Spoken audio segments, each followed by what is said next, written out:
시청자 여러분 안녕하십니까? VOA 뉴스투데이 시작합니다. 미국 하원 군사위 청문회에 로이드 오스틴 국방장관과 마크 밀리 합참 의장이 잇따라 출석하고 있습니다.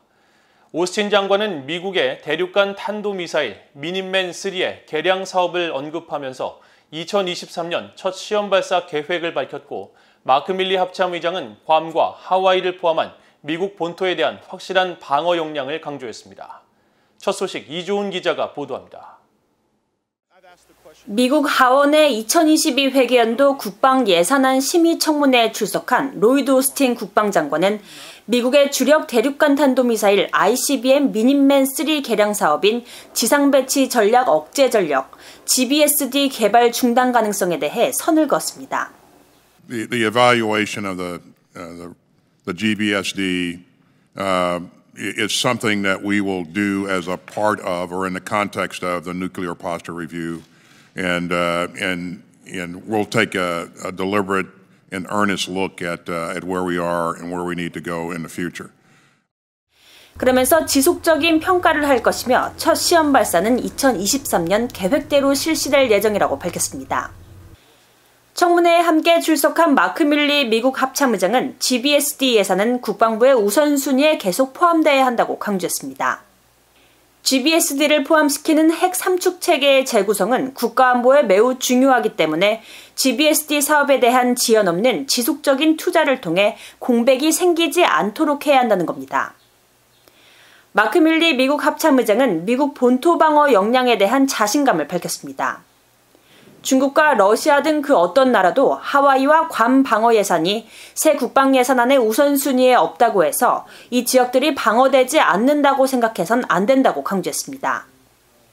We have a tiered capability in the Pacific arrayed explicitly to defend U.S. territory. The United States of America mainland and Hawaii, Guam, and our allies and partners are very well defended.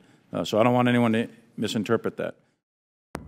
밀리 의장은요, 태평양에서 중국과의 전쟁이 발생할 경우 장기전을 유지하는 것은 도전이 될 것이라면서 중요한 것은 중국과의 군사 충돌을 억제하고 경쟁을 유지하는 것이지 충돌에 들어가는 것이 아니라고 강조했습니다. VOA 뉴스 이조은입니다. 미국 정부가 미국과의 접촉을 생각하지 않는다는 리선권 북한 외무상의 담화에 대해 북한의 긍정적인 반응을 희망한다는 입장을 거듭 밝혔습니다. 미국 국무부 대변인은 23일 리선권 외무상의 담화에 대한 입장을 묻는 VOA의 질문에 관련 보도를 인지하고 있다면서 우리는 외교에 여전히 열려 있으며 북한이 우리의 대화 제의에 긍정적으로 반응하기를 희망하고 있다고 답했습니다. 백악관도 이날 리선권 외무상의 담화에 대한 VOA의 입장 논평 요청에 미국의 입장은 전날 김여정 북한 노동당 부부장의 담화에 대해 답한 내용에서 달라진 것이 없다고 밝혔습니다.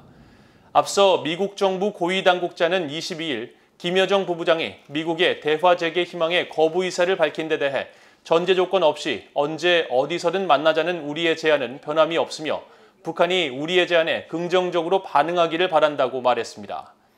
리 외무상은 23일 담화를 통해 아까운 시간을 잃는 무의미한 미국과의 그 어떤 접촉과 가능성에 대해서도 생각하지 않고 있다고 밝혔으며, 김여정 부부장은 22일 미국이 북한의 대미 입장을 흥미로운 신호로 간주하고 있다고 발언한 것은 잘못된 기대라고 북한 매체를 통해 밝혔습니다.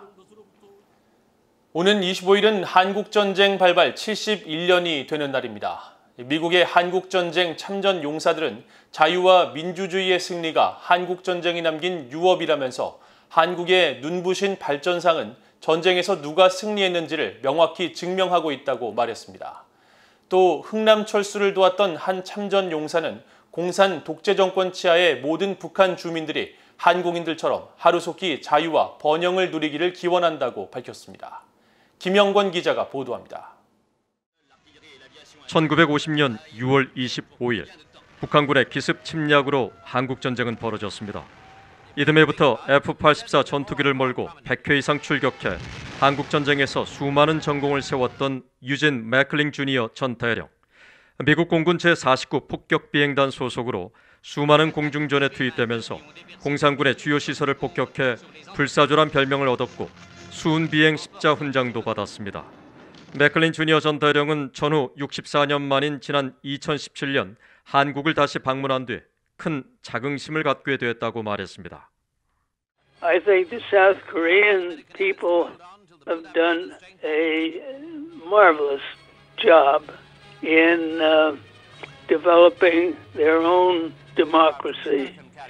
I'm very proud of the fact that I served there to help get you started and keep you free of communism. 올해 96살인 맥클린 전 대령은 공산주의 국가들의 붕괴와 지금도 자유를 찾아 북한을 탈출하는 탈북민들을 보면 누가 한국 전쟁에서 승리했는지는 명확하다며 이런 승리를 굳건히 지켜야 한다고 말했습니다. 한국 전쟁 발발 2달여 만에 부산에 도착해 낙동강 전투와 인천 상륙작전, 장진호 전투를 벌였던 워렌 위드한 전 미군 해병대 대령. 34년 동안 미국 해병대에 복무한 이 백전 노장은 영하 30~40도의 혹한 속에 중공군과 싸웠던 장진호 전투와 북한 피난민들의 탈출을 도왔던 흥남철수가 가장 기억에 남았습니다. 특히 수많은 북한 피난민들은 자신의 친구였다며 이들이 아직도 공산주의 독재 정권 치하에 있다는 현실이 너무 슬프다면서 이들도 한국을 눈부시게 발전시킨 한국인들처럼 자유와 번영을 하루빨리 누리길 바란다고 위드한 전 대령은 말했습니다. I landed on August 2nd, 1950 in Korea.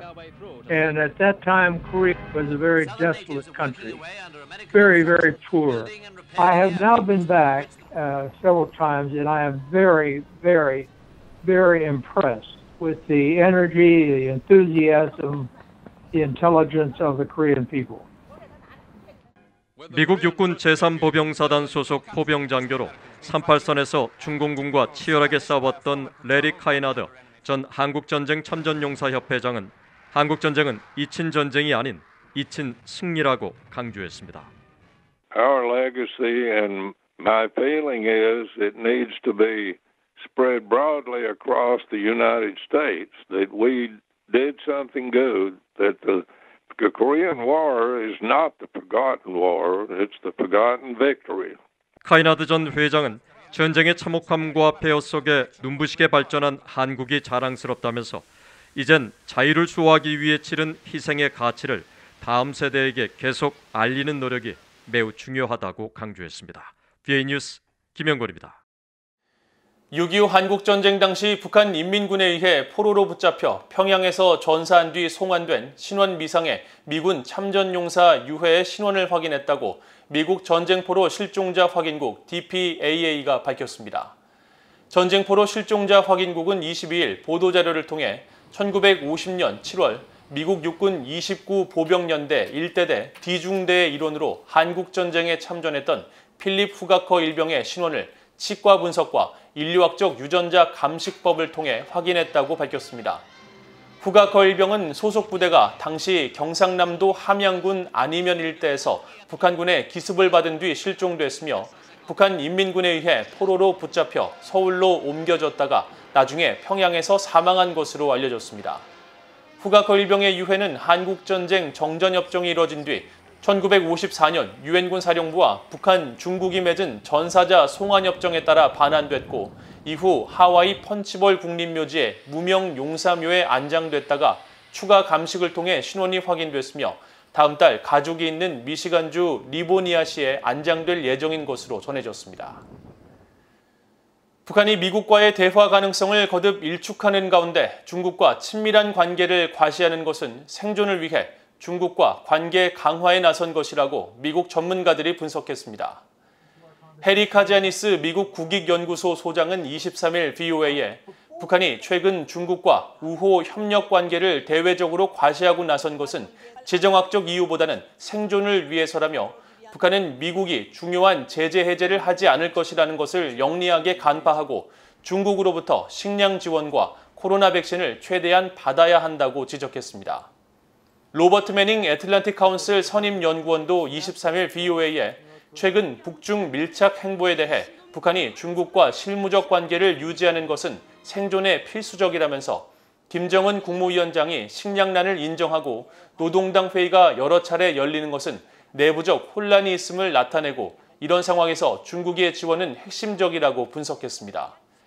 매닝 연구원은 그러면서 북한이 중국으로부터 원조를 얻기 위해 중국 카드를 활용할 수는 있지만 비핵화 대화에 영향을 주지는 않을 것이며 심지어 북한은 비핵화 대화를 거부하고 있다고 말했습니다.